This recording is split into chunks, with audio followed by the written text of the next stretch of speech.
सरगोदा से district reporter Mohammad इसहाक की report के मुताबिक पंजाब फूड अथॉरिटी सरगोदा के नाकस गोश्त के खिलाफ कार्रवाई जारी।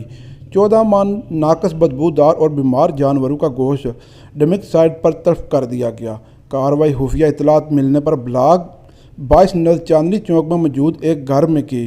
मुलजमान के खिलाफ थाने में FIR का इंदराज करवा दिया गया। वेटरनरी डॉक्टर ने मौका पर गोश्त की जांच करके इसे इंसानी इस्तेमाल के लिए मुज़र करार दिया। मुलजमान ने घर में गैर कानूनी स्लाइडर हाउस बनाया हुआ था। सूबे भर में गैर कानूनी स्लाइडर हाउस के खिलाफ क्रैकडाउन जारी। शहरी किसी भी शिकायत की सूरत में हेल्पलाइन 1223 पर रब्ता कर सकते हैं।